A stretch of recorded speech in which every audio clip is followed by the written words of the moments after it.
I came into my own house, but it didn't feel like mine anymore. The ceiling was the same cream color I'd chosen 15 years ago. The curtains still had that faint coffee stain from when my daughter was 12. But something was off. My name wasn't on the folders stacked on the mahogany table. My voice wasn't on the intercom system I'd installed myself. My wife, Claudia, smiled a little too easily when I asked what day it was. "Don't worry, sweetheart," she said, smoothing my blanket like I was made of glass. "You've just had a little episode. Just rest."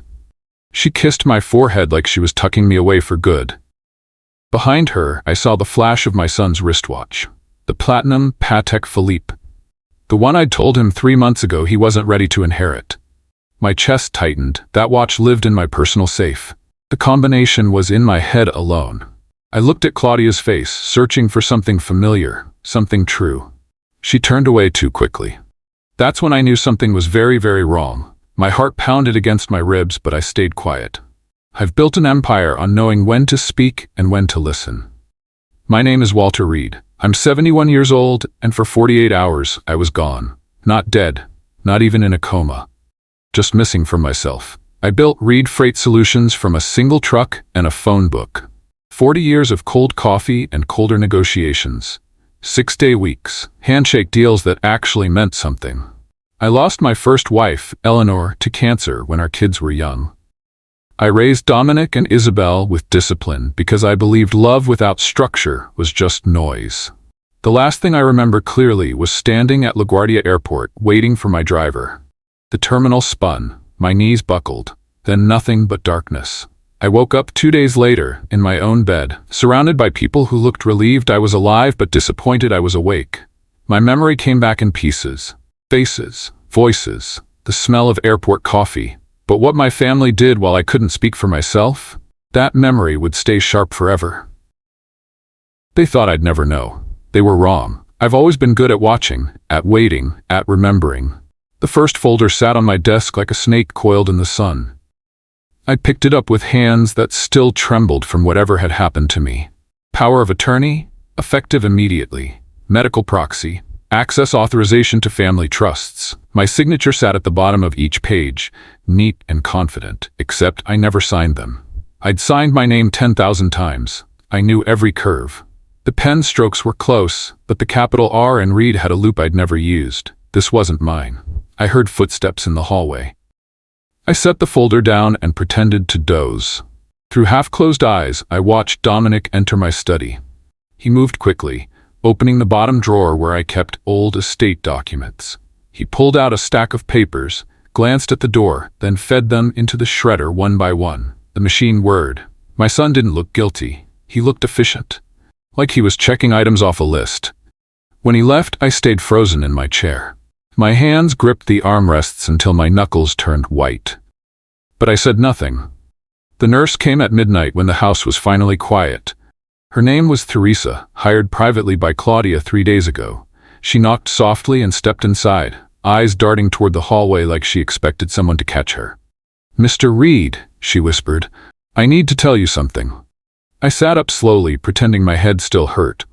She twisted her hands together like she was wringing out a rag. "I wasn't comfortable forging that medical chart," she said, voice shaking. "They told me you wouldn't remember anyway, that it was just a formality." My heart slammed against my ribs, but I kept my face calm. Neutral. Confused, like they expected. "What chart?"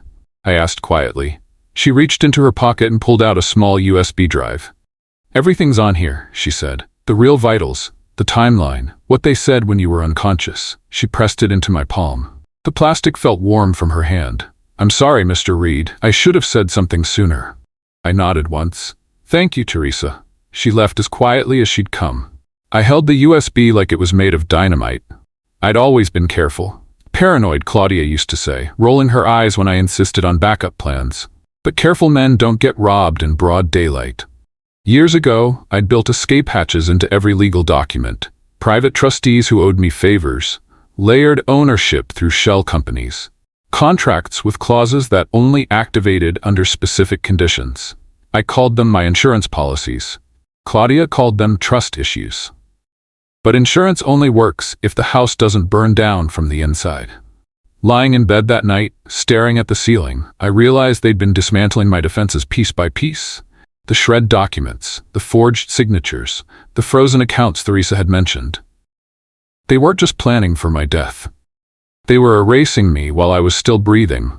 Dominic had always been impatient. Isabel had always been cold. But Claudia?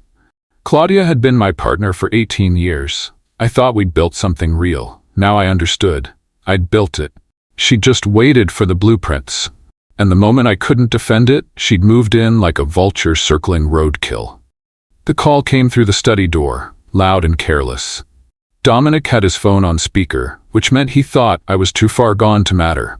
I was supposed to be napping upstairs, too weak to walk, too confused to care. But I'd crept down the back stairs, moving quietly for a man with a cane. My legs shook, but I kept going. "Once the new will is notarized," Dominic said, voice bright with confidence, "we move him into Greenbrier. He won't fight it. He doesn't even know what year it is." A man's voice responded, smooth and professional. "A lawyer, probably. And if he recovers—" Dominic laughed. Actually laughed. "He won't. And if he does, we'll say it was his idea. Doctor's already on board." I stood in the hallway, gripping my cane so hard my knuckles turned white. Greenbrier, the assisted living facility where rich families sent parents to fade quietly. I'd toured it once years ago for a colleague's mother. The rooms smelled like bleach and surrender. I turned and climbed the stairs, one step at a time.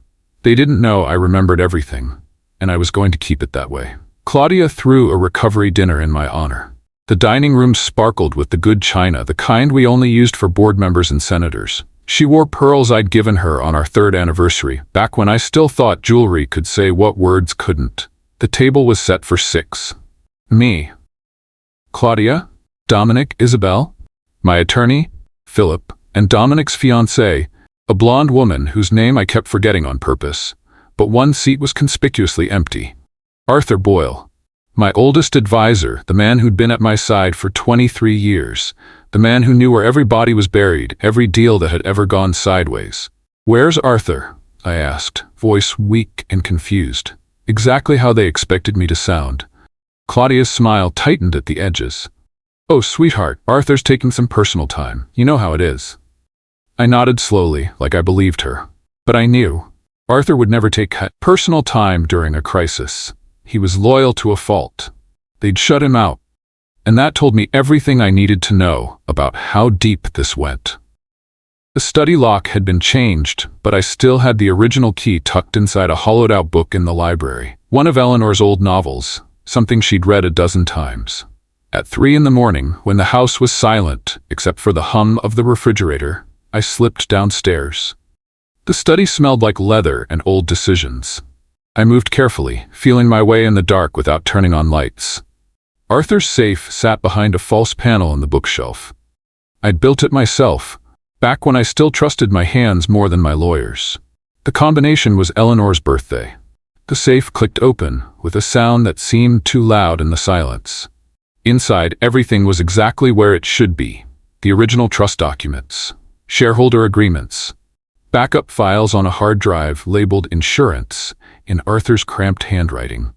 They'd found the decoy safe in my bedroom, but they'd never known about this one.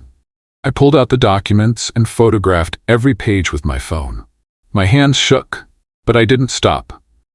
Arthur was still out there, and the board still trusted him more than they'd ever trust Dominic. I showed up to the board meeting unannounced. Dominic was mid-sentence when I opened the door, leaning on my cane like it was the only thing keeping me upright. The conference room fell silent. 8 board members turned to stare. Dominic's face went white, then red, then settled somewhere between panic and anger. "Dad," he said carefully, voice controlled, "you should be resting. Doctor's orders." I shuffled to an empty chair in the corner and lowered myself slowly, wincing for effect. Every movement calculated, every breath measured. "Don't mind me," I said, voice thin and reedy like an old man who'd lost his edge. "I just wanted to observe." Doctor said fresh air would help. Philip, my attorney, looked like he'd swallowed his tongue. Dominic recovered quickly, flashing that easy smile he'd inherited from his mother. "Of course," he said smoothly. "We're just discussing restructuring. Nothing you need to worry about." I nodded vaguely and closed my eyes, pretending to doze. But I heard every word, every vote, every lie. And I memorized who nodded along and who looked uncomfortable. That would matter later. The merger document was buried in a stack of old files, dated 7 years ago. I'd almost forgotten about it. Reed Freight had absorbed a smaller competitor, and the lawyers had buried protective clauses so deep even I'd lost track of them over the years. But there it was, on page 43, subsection D. Hidden in plain sight. In the event the principal is deemed mentally unfit due to medical emergency and subsequently recovers within 60 days, all delegated authority may be recalled unilaterally by said principal within 30 days of recovery. I read it 3 times, my finger tracing each word. My doctor had cleared me 4 days ago. That meant I had 26 days left. The clock was ticking, but I finally had a weapon. Something they couldn't forge or shred or talk their way around. I photographed the page and sent it to a secure email only I could access. Then, I put the document back exactly where I'd found it, dust and all. They thought they'd covered everything. Thought they were so smart. They'd missed the fine print. And fine print had always been my specialty. Marian Albright arrived on a Tuesday, disguised as a nurse's assistant. She carried a small suitcase and wore scrubs that made her look 10 years younger than 60. Her gray hair was pulled back in a practical bun. Claudia greeted her warmly, actually relieved to have help managing me. "Walter's been so disoriented," Claudia said, voice dripping with false concern. "We just want him comfortable." Marian smiled and nodded, playing the part perfectly. "Of course, Mrs. Reed. I'll take excellent care of him." What Claudia didn't know was that Marian was the only lawyer I'd ever truly trusted. She'd handled my first divorce, back when I was nobody, back when I drove the trucks myself and slept 4 hours a night. She owed me nothing, but loyalty isn't something you buy with money. It's something you earn over decades. That night, Marian slipped into the guest house where I was waiting. She set her briefcase on the table and opened it like a surgeon preparing for a delicate operation. "You were right," she said quietly. "They've been very busy. We worked until dawn, building the case that would bury them all." The maid's name was Rosa, and she'd worked for us for 9 years. She kept her head down, her hands busy and her mouth shut. I'd always respected that about her, paid her well, gave her Christmas bonuses that made Claudia frown. So when she knocked on my door at 7 in the morning, eyes red like she'd been crying, I knew it was important. She glanced over her shoulder like she expected someone to be listening, then pressed something small and cold into my hand. A flash drive. "I'm sorry, Mr. Reed," she whispered. "I should have told you sooner." I closed my fingers around it. "Told me what, Rosa?" Her eyes filled with fresh tears. "I heard them. The day you were unconscious, I was cleaning the study, and they didn't know I was there." She swallowed hard. "Miss Isabel said, if he dies, it's clean. If not, we keep playing nurse until the ink dries." My chest went cold, ice water in my veins. "Thank you, Rosa." She nodded and left quickly. I plugged the drive into my laptop. The audio file was tinny but clear. Isabel's voice, sharp and confident. Claudia laughing softly in the background like it was all a game. Marian worked fast and quietly, like a ghost moving through legal channels. The recovery clause in the merger document was our nuclear option, but we had to move carefully, strategically. If Dominic or Claudia suspected I was fully coherent, they'd accelerate their plans, rush the paperwork through before I could stop them. So I played the part they expected. I shuffled when I walked. I asked the same questions twice, pretending I couldn't remember the answers. I stared at the television like I'd forgotten how it worked. Meanwhile, Marian was filing motions, freezing assets, and systematically reversing every forged document they'd pushed through while I was unconscious. The beauty of the recovery clause was elegant in its simplicity. It didn't require board approval. It didn't require advance notice. It just required proof of recovery and proof of harm. We had both in spades. She worked from the guest house, her laptop glowing late into the night. I brought her coffee and sat in silence while she typed. "They won't see it coming," she said one night, not looking up from her screen. I nodded slowly. "That's the whole point." Dominic gave an interview to a business podcast called Legacy Leaders. I watched it on my laptop, earbuds in, door locked so no one would interrupt. He sat in a leather chair, wearing the watch he'd stolen from my safe. The platinum caught the studio lights. The host, some young guy with perfect teeth, asked about the future of Reed Freight. Dominic smiled, that practiced smile. "My father built this empire from nothing," he said, and I could hear the false reverence in his voice. "I'm just here to honor it, to carry it forward into the next generation." The host nodded appreciatively, eating it up. "And how is your father doing?" Dominic's face shifted into something approximating sadness, concern. "He's resting. The doctors say he needs peace, quiet, time away from the stress of running things." I paused the video and stared at his face frozen on screen. Then I opened my laptop and typed a single email to Marion. Subject line, "Fire him." 2 words in the body, "Do it." She responded in 30 seconds, like she'd been waiting. "Already drafted. Just say when." I smiled for the first time in days. Marion found the Cayman account on a Wednesday afternoon. She called me from the guest house, voice tight and controlled, but I could hear the anger underneath. "You need to see this." I walked over slowly, carefully, making sure no one saw me move too quickly or too confidently. She turned her laptop toward me. Bank statements filled the screen. Transfers, wire confirmations. $6 million. Moved from the family trust into an offshore account under Claudia's maiden name. Claudia Winters, a name she hadn't used in almost 2 decades. "When?" I asked, though I already knew. Marion scrolled through the dates. 2 days after you collapsed. The moment the forged power of attorney was notarized. My vision blurred at the edges, not from the concussion or whatever had happened at the airport, from pure white-hot rage that I forced down into my stomach. "Is it legal?" Marion shook her head firmly. "Not even close." She bypassed 3 separate fiduciary requirements. "This is textbook embezzlement." I sat down heavily in the chair. "Freeze it. All of it." She was already typing before I finished the sentence. "Done. As of 10 minutes ago, her access is completely gone." I leaned back. Arthur Boyle walked into the guest house at dawn, moving quietly for a man of his considerable size. I'd sent him a coded message through Marion, just 3 words, "Time to move." He'd driven through the night from his cabin upstate to get here. We sat across from each other at the small table, 2 old men who'd built empires and buried more secrets than either of us could count. "You were right," I told him, sliding a folder across the scarred wood. "I should have never made them think they'd earned it." Arthur's face was hard, carved from years of tough decisions and tougher negotiations. "Then take it back," he said simply. No ceremony, no hesitation. I slid the documents across the table, the recordings, the forged signatures, the offshore accounts, the secret votes. He read in silence, his jaw tightening with each page he turned. When he finished, he looked up and met my eyes. "When do we move?" I glanced at the calendar hanging on the wall. 23 days left on the recovery clause. "Soon. But first, I need to set the stage. Let them think they've won." Arthur smiled, and it wasn't kind.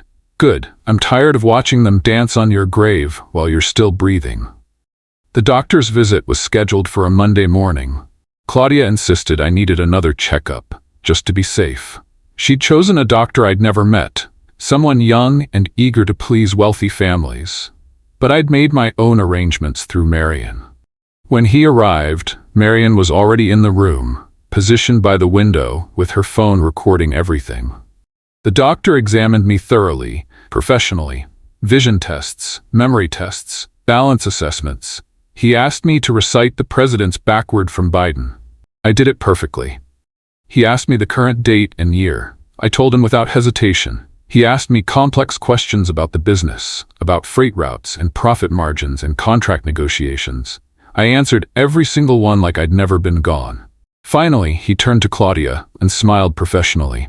"Mrs. Reed, your husband is in excellent cognitive health. There's no sign of lasting impairment whatsoever."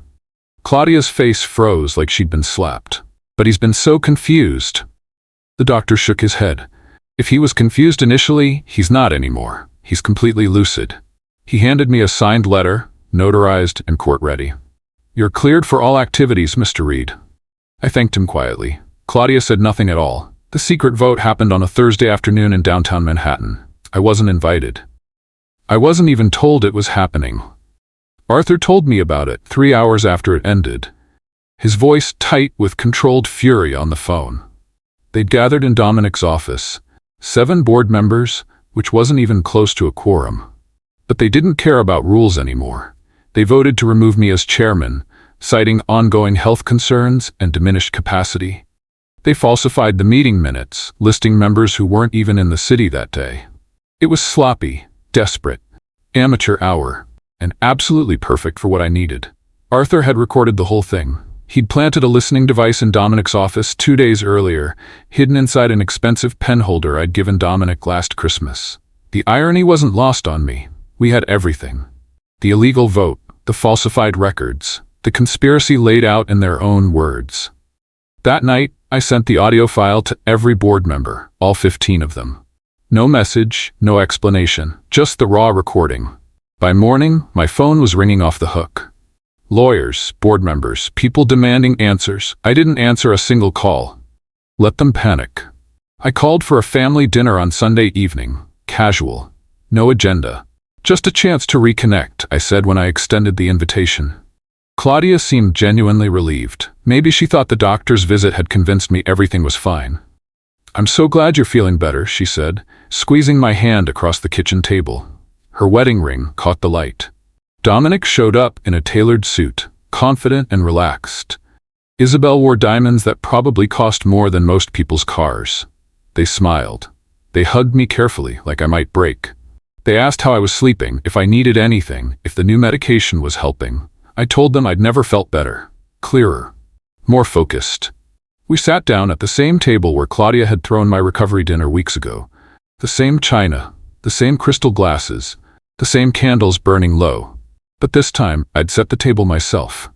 Under each plate, hidden beneath the expensive porcelain, I'd placed a sealed manila envelope. "Before we eat," I said, voice steady and calm, "I have something for each of you." They exchanged glances, curious, still confident. I gestured toward the plates. "Go ahead, open them." They did. Claudia opened hers first, her face drained of all color in seconds. Inside was a cease and desist letter on Marian's firm letterhead. A notice of trust revocation, a complete freeze on all joint accounts, copies of wire transfers to the Cayman account with her signature highlighted. Dominic tore his envelope open, hands shaking slightly now. Board removal notification, termination with cause. A detailed list of forged documents with timestamps and his signature on each one, evidence of the secret vote. Isabel's envelope contained copies of the audio recording Rosa had given me. A transcript was included, her own words printed in black and white. "If he dies, it's clean. If not, we keep playing nurse until the ink dries." The silence that followed was absolute. Even the candles seemed to stop flickering.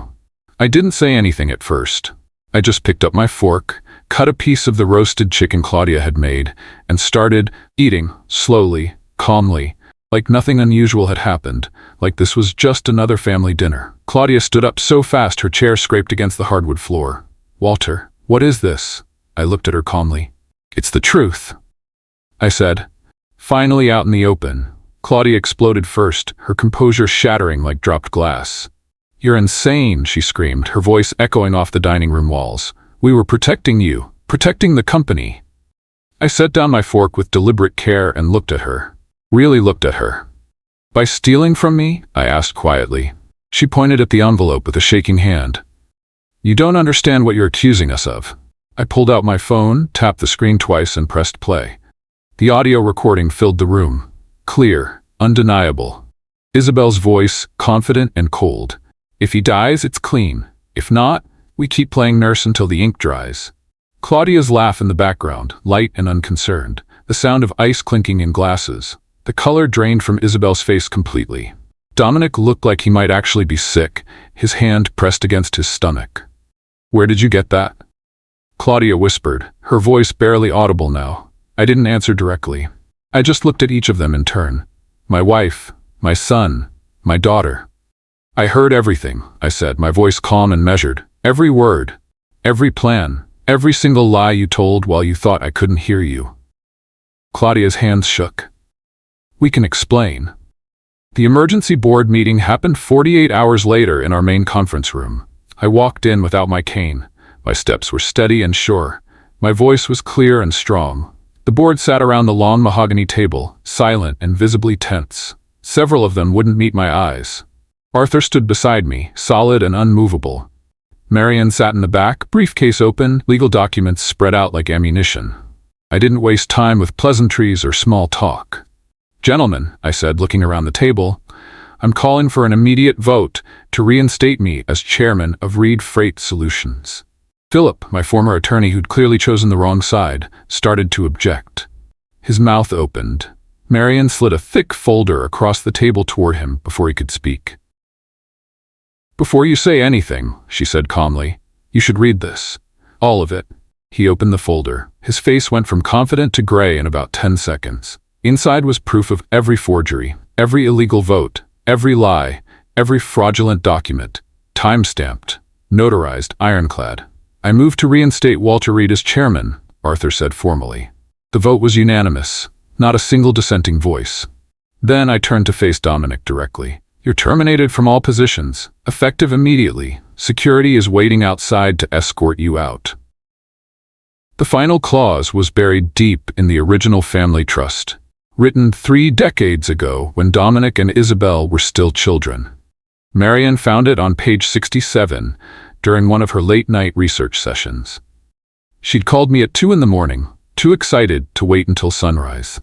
In the event of a health crisis, beneficiaries are required to act in good faith to protect the principal's interests and well-being. Failure to do so, as demonstrated by actions contrary to the principal's welfare, results in automatic and irrevocable forfeiture of all inheritance rights and trust benefits.